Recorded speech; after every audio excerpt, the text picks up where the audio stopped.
everybody. Just take a seat and welcome to our fourth lecture of the Tom Toomey series for 2019. This is the first one that we've had this year on real estate and small space living, and it's kind of unique for our area. But since we all know that our resources in the community are being highly used, whether it's water or electric, I think it's time for many of us to think smaller. So our first speaker today is Roberta Sandenbergh. She's an architect who was born in Brooklyn. She married a South African and spent most of her professional career in South Africa. After graduating from Vassar, she went on to earn her degree in architecture at Pratt University, and then to the University of Johannesburg for a master's in urban design. But wherever she was, she always loved small space. She started out with a small apartment in Greenwich Village, and that became the foundation for her lifelong work of designing small space, which she is going to tell you all about, and she has a great slide presentation to tell you as well. Her last project that she worked on is actually a book, and there are some books in the back, and Roberta has a special price on them today of $10. If you buy them on Amazon, they're $20. So this is a great bargain, and she doesn't have many of them, and she'll be happy to sign them for you. And after Roberta finishes speaking, we'll have Jane Dillon come and talk about real estate, and I will tell you all about her later. And then after Jane and Roberta finish, there will be a Q&A followed by the house tour. And Sarah Davison is going to be telling you about that, and she's going to be interviewing Jane in her presentation. So help me welcome Roberta Sandenbergh.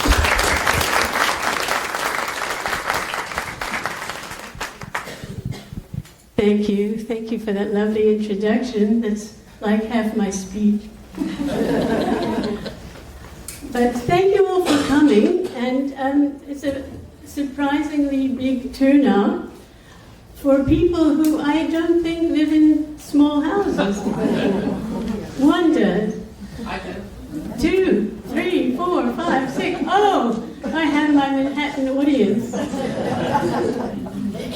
Well, you may not live in a small house, or you may not be planning to buy one, but everybody should or could make better use of the space they live in. That applies to everyone. You can make your spaces work harder, you can make them work better, and it can change your life. For me, it's a bit different because I've had a passionate love affair with small spaces. And as Sheila has said, it probably started with a small apartment in Greenwich Village. We lived in the most beautiful little place. It's still there. It's an old building on 11th Street and 5th Avenue, just north of Washington Square. And when we found out that I was pregnant, no way were we going to move. So this was my very first experiment. We put the baby in a closet. And it was great. Of course, you have to take off the doors, and you have to be prepared that people will make jokes. But it couldn't have been better. And I don't know if she'll be embarrassed, but my daughter's sitting right there. None the worse for wear. Spent 3 years. And what we discovered, that babies, of course, are very small. But what they have is a lot of junk, a lot of stuff. And we found these drawers. You can look at them. This is, we're going to the next slide, but this, in my book, whenever I come to something, I have a bit of a how-to. So if you wanted to do the same thing, if you happen to have a very small apartment or house and you want to find a place for a baby, maybe your grandchild comes to visit you and you have absolutely no place for them. All it really means is measuring. I think every person who wants to live in a small space has to buy a very good measuring tape because everything has to fit. You can't go in and find something that's approximately that size. It has to be exactly that size. So we found these cardboard drawers. They're stiff cardboard. They fold up and they can be painted or they come in different colors. And everything that she owned, I mean, every diapers and little baby grows and blankets and sweaters, everything fit. We had nothing sticking out, nothing just lying around. You have to live that way if you want to live small. Now, I have discovered one thing. I've been not only living in small spaces for many, many decades by now, but designing them for clients.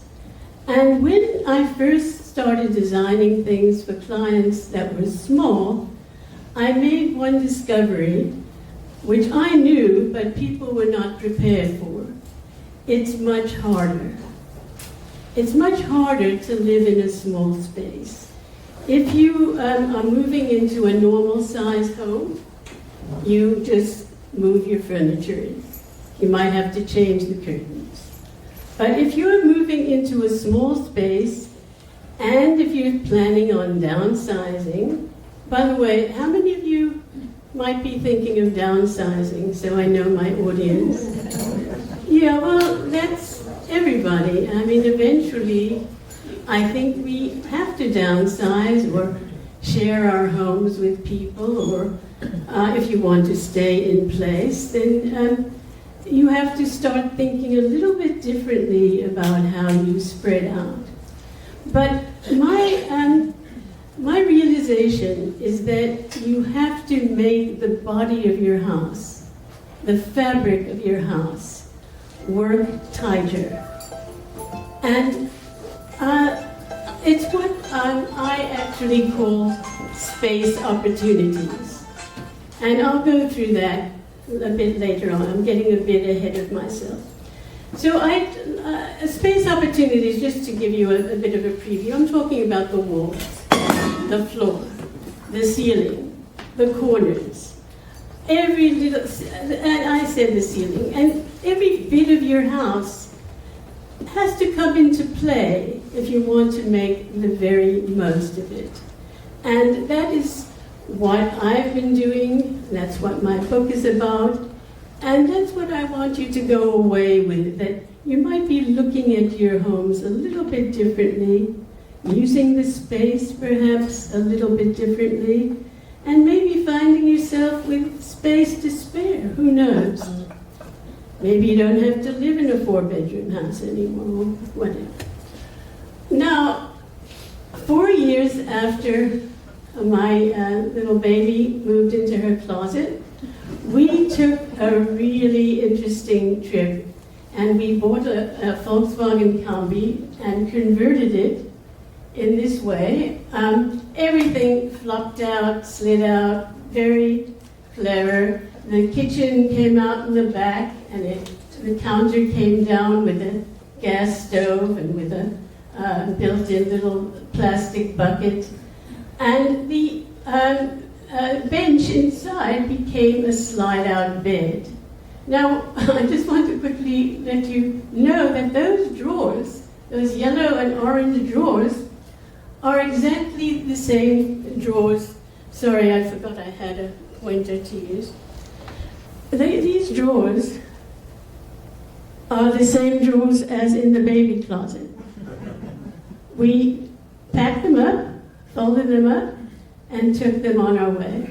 And the point of this is not perhaps for everybody, maybe somebody would like to try this, but for almost 2 years, 3 people, one a little bit smaller than the other, lived in under 80 square feet. Now, just to go on with the saga of my small space life, the next time we made a small space for ourselves was in South Africa. And this is a garage, or garage, as Americans call it. It is the size of a 2-car garage. And I renovated it, and you can see from the plan that it's very simple, an open, we call it lounge, living room, dining, and then in back, a small bedroom, bathroom. The store was just extra space, but most important, there was a spiral stair that led to a sleeping loft. So if you go back one slide, you see from the outside, it looks like a traditional African cottage. It's made of stone, has a thatch roof, but inside, people would be amazed. Everything is doubled up. The bookcase becomes a glass holder. This is a mini kitchen behind some glass doors. These are brass rubbings, by the way, that my husband and I made on our European trip in our 80 square foot home. And one thing I used was an apothecary chest, which is a little bit of a variation of my cardboard drawers. It's the same idea. Have little drawers, put everything away, and you just have to remember what's in each one. So I started to think about space opportunities with these various things. And people came to see my cottage. They were curious because nobody had ever seen anything like it in South Africa. In fact, I had to order the kitchen from Germany because there just was no such thing as a mini kitchen. Now, the very first space opportunity I've already spoken about, closets. Closets don't have to be for babies. A closet can be a kitchen. Here actually is my prison kitchen. The Small Space Bug has followed me all over the world. Today, this is my apartment in Manhattan, and when the doors are closed, you say, oh, well, that's an interesting door. And when the doors are open, the lights in the ceiling come on, and you see that I have the world. I have a refrigerator here. I have no oven. I do have that problem, but I have a microwave and a kettle and places to put everything everywhere, using the backs of doors, using shelves. So going on with the idea of closets, this is an idea that has now become very popular. It's in vogue because with today's small space gadgets, you certainly don't need a whole room. In fact, if you do most of your work on your phone, you don't even need a closet. You just need a chair. But again, the idea, if you do want to use a closet, use the backs of your doors, have everything organized on shelves, and away you go. And one of the nice things, I've done this closet idea for myself and for other people, offices. The nice thing is that when you close the doors, you're finished.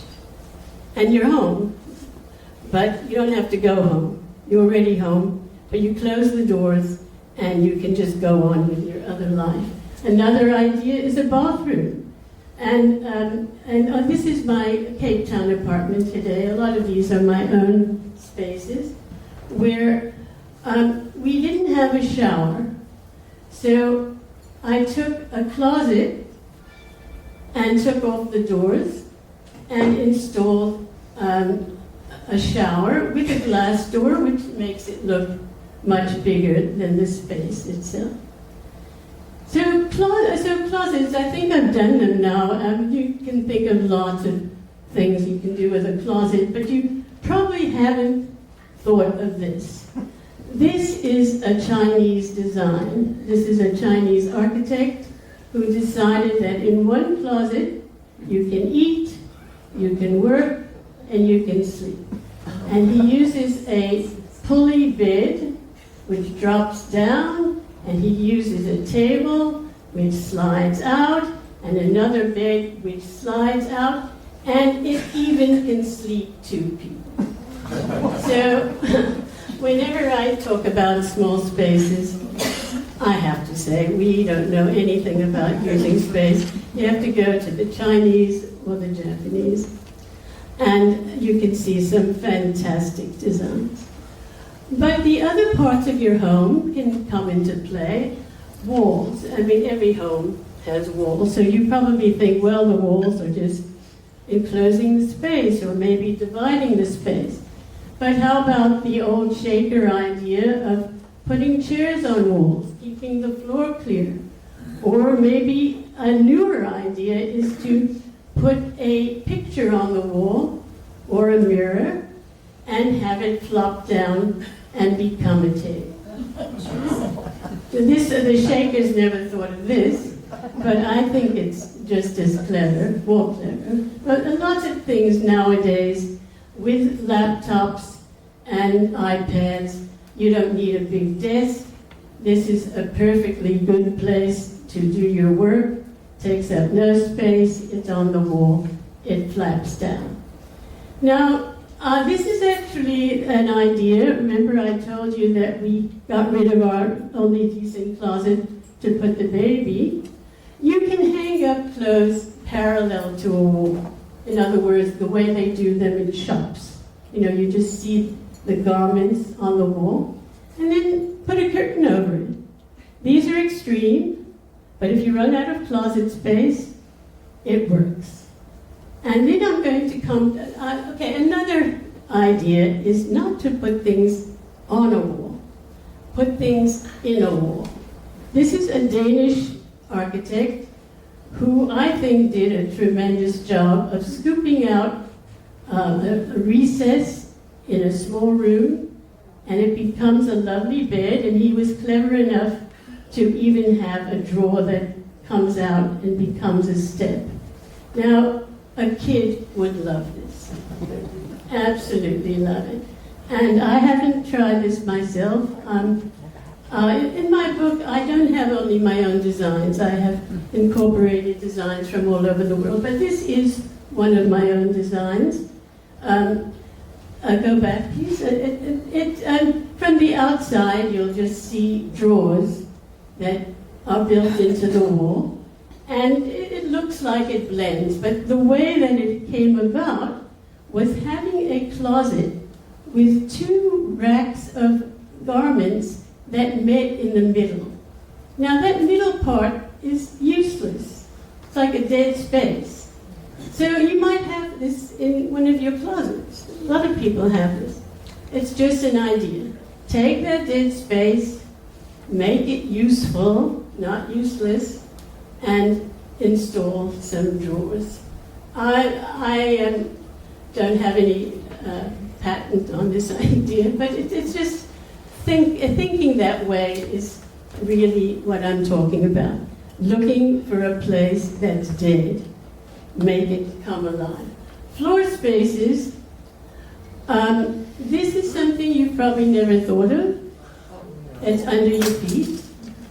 But you have the world of space underneath your feet, and it doesn't take a very high platform at all.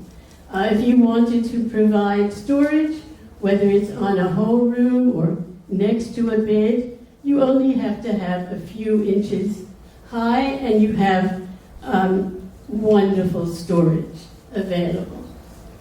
This is another floor idea, not particularly storage, but children's rooms are full of toys, and usually there's just not enough space for them to play. So if you put the drawers, the bed, as a drawer that comes out from a platform, they have double the amount of space to play in, and then at night you just pull out, you take the toys and scoop them up, put them on top of the platform, and they have a place to sleep. And I've also done this for older kids.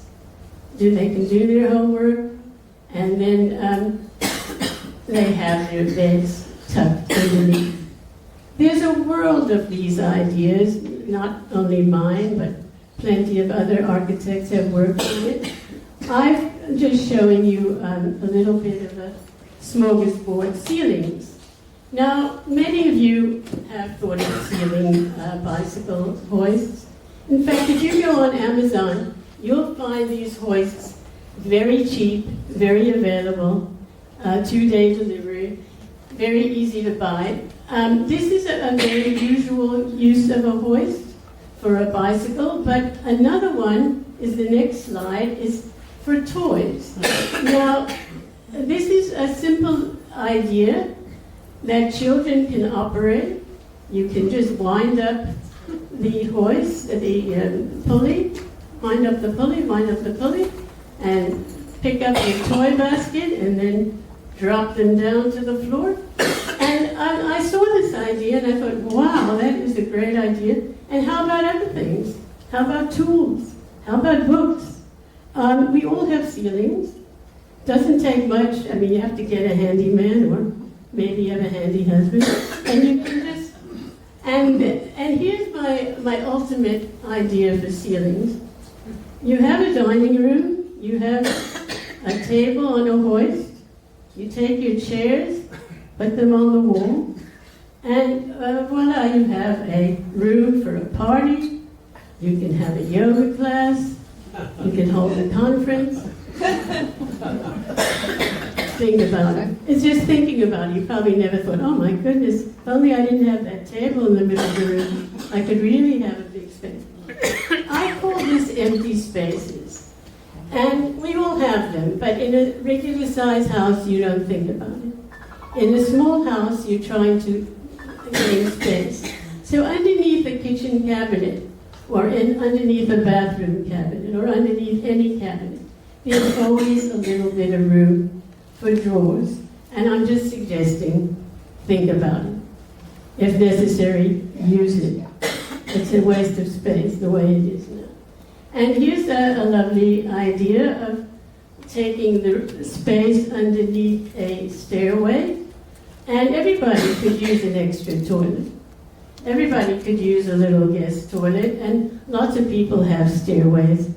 Again, maybe look around your house, think about it. And here's a bit of a kooky idea, but I kind of love it, because nobody ever thinks about it. But a bathtub takes a lot of space. It's a big fixture, and it doesn't provide any storage space. But if you build in a frame, you can certainly add storage space. And I wouldn't be surprised if a manufacturer comes out with a commercial application, because I've shown this idea to lots of people, and they all think, "Wow, that's a good idea. Why doesn't somebody sell that?" Going down my what I call space opportunities, I talk about corners. And corners are delicious. Everybody likes corners. If you go to a restaurant, where do you want to sit? People always pick the corner tables. They're cozy, they're safe, they're secure. You like sitting there. But in your home, you have lots of corners.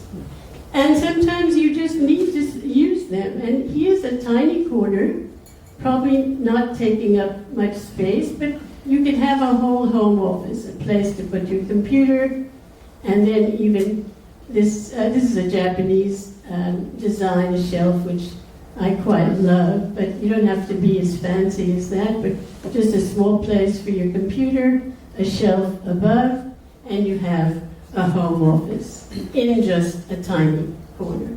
And then here comes a good place for children. Take part of your room, a corner, paint it a different color, put down a thick rug, a couple of bean bags, little shelves for their books or toys, and see if they'll stay there. They might just say, "Oh boy, this is my place. I can stay here. They might not mess up your living room. So it's an idea. May not work for all children, but just take it as a thought, an idea. Maybe look at your corners. Windows. Everyone has windows. Nobody really thinks about using them. But again, small spaces, you might want to. This is a commercial idea, and it's a good one. Go back, please. These are louvers that, when they're in the window, act as sun louvers. When you fold them down, back, they become a drying rack. And here's one that I did myself. This is a dressing table in a window. When you have, and it's great because you have natural light coming in, and you can buy a bottom-up shade so that nobody can see you doing your makeup. But I can tell you this works well. I've used it. And here is something I have done. This is in Cape Town, South Africa, where I put a bathtub into a bay window. Now, it's a very big bathtub, and I certainly didn't have enough space for it. But by building out, by building a bay window, I could have this big bathtub that we also use as a jacuzzi. Of course, now, with Cape Town's water shortage, we never use the jacuzzi. We can only fill the bathtub up maybe 1/4 of the way. And maybe just in terms of being a little bit kind to the planet, you shouldn't do that. But in my day, everybody built jacuzzis, not anymore. A few other ideas before I just want to talk about using a play loft above a desk. Using a sleeping loft above closets. Using, this is really a beautiful idea, not mine. This is a Swedish architect who thought of putting a bed above some kitchen cabinets. These are standard IKEA cabinets, and taking the space that's usually used for a wall unit, this is probably where you would usually put it, he put a bed. And wow, who would ever have thought of that? Very often you have to divide spaces. You have 2 children, they both want a room. So this is what I call a zigzag partition. You give one child a bottom bed, you give the other child a top bed, and I've even put a little window so they could talk, if they're talking to each other, they could speak. And if you have a very small space, you may not want to have a divider that takes up space. So here's another idea. Put up poles or rods. You can see through them, but you know this is a separate area. This is your dining room. This is your living room. It's a little bit of what saying, yes, this is a different function, and I like this idea very much. And my last, here comes the Chinese idea again. They know how to use space. This is a bed that you put a roller blind, which goes down, privacy, and then lo and behold, they move things around, and it can become a dining table. Without, you see, I mean, it's hard to see exactly how they do it, but here's the benches, part of the bed, and it becomes a dining area. Divided spaces. Okay, I don't want to make your head buzz with all these ideas, but here's an idea that I think many of you would find useful. A converted space is making a home within a home. And you might call it an Airbnb opportunity. Here, it's not only for income, but you could also have an elderly parent come live with you. You could have a nurse, a 24-hour nurse. You could have a grown child who decides to come back and live with you. And you need a space, not only a room, you need a kitchen, you need a bathroom. So this is a design I did where you have a normal apartment, living room, bedroom, hall. By taking one of the closets and making it into a bathroom, and taking another little space and making it into a kitchen, you have one unit and another unit. And you can think of that for probably any spare bedroom that you have. You just need two closets. One becomes a bedroom, one becomes a bathroom, one becomes a kitchen. Or you could take a master bedroom. Now here's a typical unit. Here's a master bedroom and two regular bedrooms, and you decide, oh, we don't really need a master bedroom anymore, but maybe we want a guest apartment, or maybe we want to rent it out.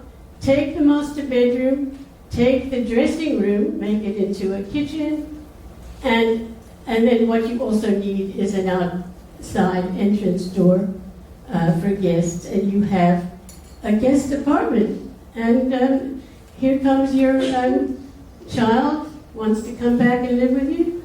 He can have, or he or she can have a separate space. And my last idea, my sort of home within a home converted idea, is really a hallway. And you would never have thought of this, but this is a French architectural firm. They took a long, narrow space and built everything that it slides in and out.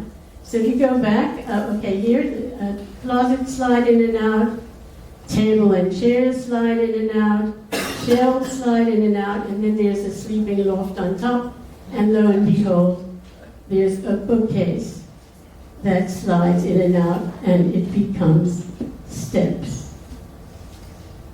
I haven't mentioned the word clutter. And of course, to do any of this, you have to be ruthless. You have to become ruthless about clutter. And it's, lots of people have made careers about this nowadays, and Marie Kondo has made a religion of tidying up, and there's organizers everywhere. But the idea is examine everything that you have. Take a look. Do you need it? Do you love it? If you don't, if you want to live smaller, if you want to downsize, if you want to be a little kinder to the planet, you have to start getting rid of stuff. And what I say is lose the junk and gain the space. So I'm just going to say this about being kinder to the planet. The idea of small spaces has now become very popular. And I'm very pleased because, now people are interested in what I have to say, and I've had the opportunity to write this book. But I don't think it's only about the high price of real estate. I think it's that people are very aware of how much damage we are doing to the planet. And one of the easiest things to do is to reduce our footprint, live a little bit smaller. Unfortunately, when I studied architecture, which was many decades ago, not only did nobody ever discuss this, nobody ever thought about it. We were just drawing pretty pictures, making them suit our clients' needs. No thought, not one, about the word green or about are we being kind? Are we going to have a planet left once we finish all our fancy buildings? So I think I have talked enough. I hope you've got a few ideas that you might even use even for your big houses. You might think about maybe you want to start downsizing. If you have extra space, you might even make it into a guest apartment. So thank you all for coming.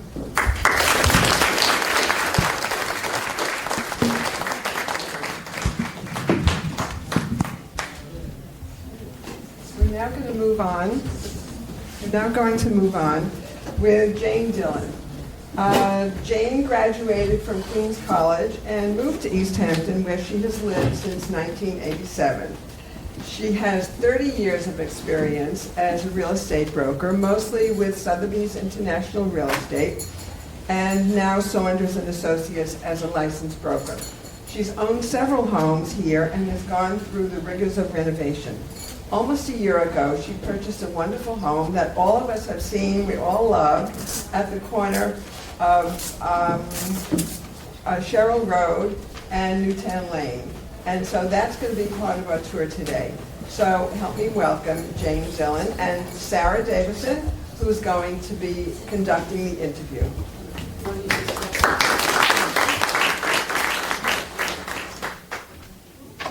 Wow, that was really stimulating, Roberta, and it's brought all those great ideas back here to the Hamptons. And we're going to bring it right home and talk to a brilliant realtor in East Hampton, Jane, about her professional experience in the real estate business vis-a-vis small spaces and her own personal experience in her charming bungalow, which you're all going to get to see on the tour. So just a few words about the tour. We have 3 houses. They're all within the village. You must drive to each one, and the map and the information about the houses is on a handout that will be on the back tables as you leave. So you must present the handout when you get to the house. That will allow you in to see the house. For Jane's house, I recommend you park either at the railroad station or in a little lot by Osborne Lane. Another house is right on Newtown Lane. There's lots of parking there. And the other house is on Dayton Lane, excuse me, and there's parking on the street. When you park on the street, please park in the direction of traffic and do not block driveways. So Jane, is there a market for small houses in the Hamptons, land of the mansion? There really isn't, and not in my experience. People don't, they think 2,000 square feet is a small house out here. Now after your wonderful talk, my house is about 940 square feet. I feel like it's huge. People talk about downsizing, but I don't think they're realistic about it out here. That's been my experience. What about these small modern houses I'm seeing cropping up in Springs and Montauk, where sort of hipster surfers are living? Oh, you mean like ditch planes and the trailers that they're renovating? A lot of these are being bought by people as not even a second, maybe even a third home, so they can take a shower near the beach. I mean, it's just kind of ridiculous. Even the cottages by Pratt, some of those are rented by people who have houses inland, so they can have a little place just by the ocean. Right on the ocean. So you really believe that the market in the Hamptons, or East Hampton in particular, is not a small house market yet? Not yet. No, not yet. People are downsizing. People are selling their big houses south of the highway that need a lot of work, and maybe moving to the watch case factory in Sag Harbor. But again, those are 1,700 square feet, 2,000 square feet, and then the maintenance is kind of high there also. Okay, so let's transition to your own wonderful bungalow. When did you purchase that house? I bought it actually just after Labor Day last year. Yeah, I sold a bigger house in Amagansett that had a pool, and just the maintenance was just driving me crazy. Yeah, it's just me and a dog, so that's enough space. Okay, so you have a dog. So just like a baby with their toys, the dogs have beds and chewies and bowls. Did you have to do anything particular to accommodate your dog in your bungalow? Well, he has his own little bedroom. Yeah, he's got his crate in bedroom. There are beds all over the house that I keep tripping over. Yeah. And so it was the maintenance, the hassle, and the cost of the maintenance that really drove you to downsize? A little bit of that, and also not wanting a pool anymore. I'm tired of having a pool, the maintenance of the pool. I mean, yes, it did make me able to rent the house out when I wanted to, but then it's like, I didn't need all that space. I didn't need all those closets. The more closets you have, the more clothes you have, the more, if you have an attic, you store stuff in the attic. If you have a basement, you store stuff in the basement. It kind of gets out of hand, yeah. So when you approached the renovation, did you have any particular challenges or problems during the process? And you were thinking of, this is my new streamlined life, how do I want to make it perfect? Well, I guess part of the problem was I had a lot of furniture that I just had to give away. And I wound up giving it away to the carpenters who were doing the house. When the movers came and brought everything into the house, I was like, oh my God. And then little by little, you just say, what's important? What do I really need? You know.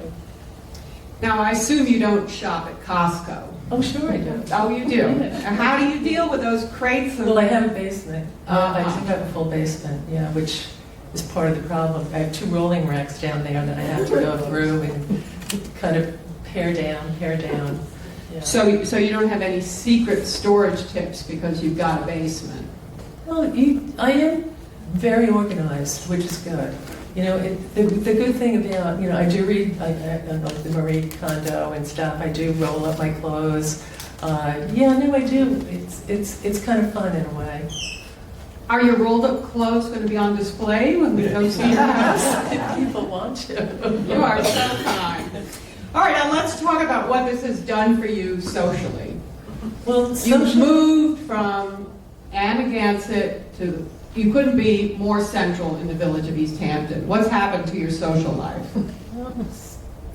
Well, the good thing about it is I kind of don't ever feel alone. There's always people walking by. I go out in the morning to pick up my newspaper. I see somebody I know. You know, I'm in my pajamas, and it's like, "Hi, Jane. How are you this morning?" And it's kind of fun. Some days my car never leaves the driveway, and I'm not in the house. I'm out. I'm working. I belong to the LVIS. I walk over there. I can walk. I don't need to, have the car all the time, which is great. Mm-hmm. Yeah. So you've noticed a real decrease in your use of the car, which is, of course, getting back to Roberta's comment about it's good for the planet, that you're walking, it's better for your health, you're walking more, you're using the car less. How did your dog adjust to being downtown? Well, it took a little bit, because every time the train goes by, he stands at the front door and he's like, and now he's used to it, okay? But in the beginning, it took a little bit, yeah. And when people walk by, they're so close to the house. Again, he took a little bit of them coming by, and then he realized, oh, okay, they're not coming in my house. That's okay. Great. Okay, so now tell us all again about what your house is so distinctive, and you'll all get to see it and appreciate what I'm saying, but what year was it built approximately? They tell me it was built in the 1930s, and it was built by a developer who was using this house and the house next door as model homes for homes that he would build for, like, vacation homes in Miami. And my house was kind of a mint green, and the house next door, which was a little bit bigger, was a kind of a salmon pink. And they were just so unique. I mean, just really so different and so unique. Unfortunately, the one next door, they tore it down in, I guess it was 2011, and they sold it for, it was just a land value at that point, and they built a monster house right next door. And that's actually a smaller piece of property than my house. I at least have a backyard. They don't even have a yard. So by now you're all probably figuring out where Jane lives, right? Well, it was a well-built house. It stood the test of time. It has solid walls. You're right next to the railroad track. You've gotten habituated to that. People walk by. I mean, you feel like when you're inside eating your breakfast that you can close out the rest of the world. Oh, sure. Sure, especially, well, the biggest thing I had to do when I first moved in, there was just a grate in the hallway that was the heating system. And it was just a grate, which was really, not too cool. So we had to change the heating system immediately. So I have, central heat, I have air conditioning, so it's just fine, yeah. Well, congratulations, Jane. You've really done a wonderful job, and everyone's going to enjoy seeing your house. Now we're going to turn it over to you, the audience, to ask these two speakers any question you like, and Sheila is going to moderate the Q&A. Thank you. And thank you, ladies, for your insight. It's been very interesting. I have a question particularly for Jane as it relates to trends in real estate. Are you seeing clients from Manhattan or anyone else coming to East Hampton who are looking for more compact type spaces, or what are you seeing out there in the marketplace as it relates to real estate? No, it's pretty quiet actually. The market's really, it's down. It's down 23% since last year. And when people come out and they're looking for smaller spaces, they're not usually realistic. They think they can get something under $1 million, and it's just kind of not the case out here. So it's not a trend. I don't see that as being a trend at all. What do you see as being kind of like the top wants or needs among your clients?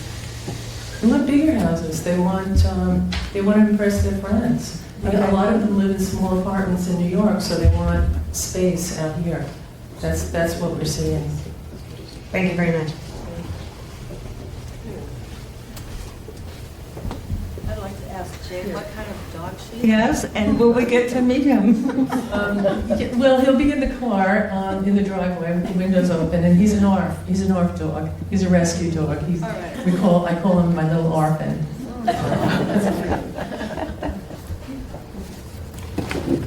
So it seems to me like you can apply all your principles to what they call the tiny house that they take on a car. They take it around. Yes, for sure. I'm just involved right now in making what I call designing what I call micro houses. Yes, of course, architects are now looking at zoning for these tiny houses. Some municipalities have caught up and are providing places with, small lots or divided lots where you can put them. But yes, my ideas fit right in with the tiny house movement. I find a lot of the tiny houses are not fitted. So in other words, you have to start doing a lot of the tricks and techniques or some of them that I've spoken about to make them livable, unless you just want to live without any conveniences. But your question is right. This tiny house movement, which is a new kind of RV, let's say, is on the same track.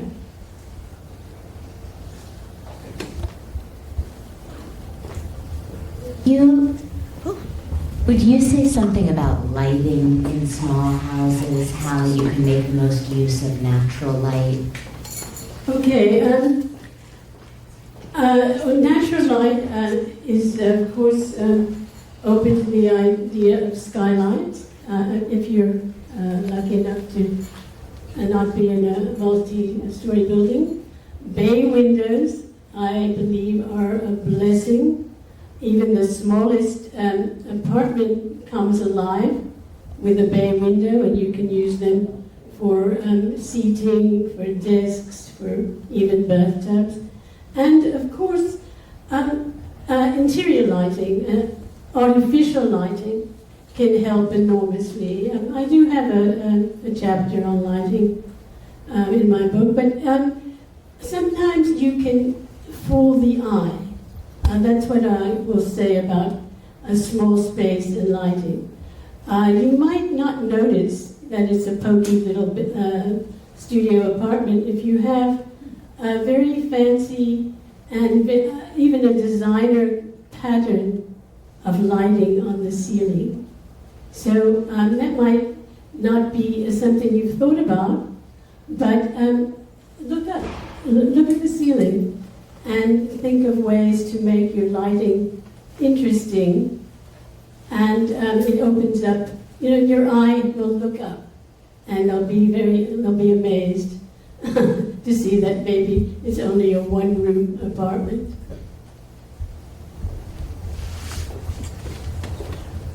I had a friend, and she didn't have a window in her bathroom, and so she bought a large stained glass window and put lighting behind it, What a good idea. and it was brilliant.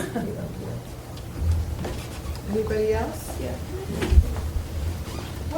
Just listening to your presentation about small spaces, I wonder if there's been any thought to applying this to the homeless crisis in New York City. Because they've just been saying that the hardest people to place are single adults, many of whom actually work but have to live in shelters because there's no housing for them. And it just struck me as taking a small room and perhaps applying some of these techniques could really help this problem. I was wondering if you've heard anything about that. Well, I went to a conference last year by one of the architects working on this problem. The city has built specific buildings that are sometimes half homeless and half low income, and they are small rooms. They are small. I don't think. I mean, anybody can fix up their place and make it more livable. But it does require some means, and it needs some motivation.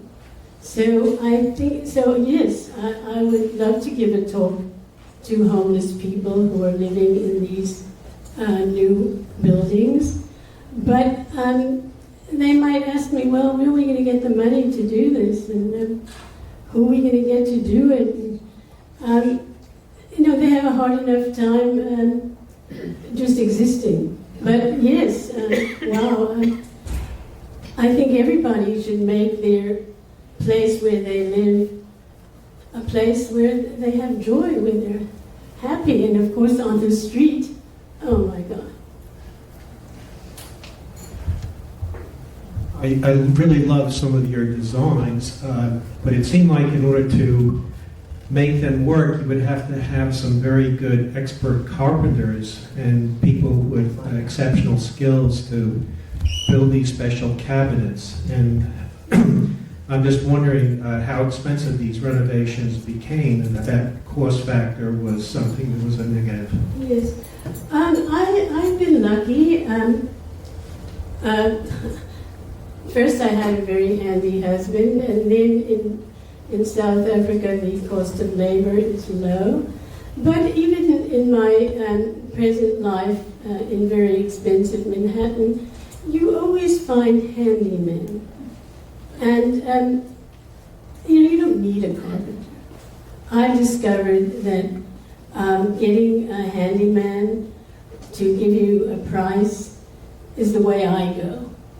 And my philosophy is space is money. Especially, of course, if you're talking about Manhattan real estate or East Hampton real estate. So personally, I don't mind spending a bit extra and recommending that my clients spend the money, because at the end, the place where you live works like a much bigger apartment or a much bigger house, and that would have cost you double, triple. So yes, you have to find a person, and if it's not you, if it's not your wife or husband, you have to look around. But there's plenty of handy people around who would like a job. I have a question. Your apartment, you show the two double doors and you have a kitchen behind it, and you said you don't have a stove, you have a microwave.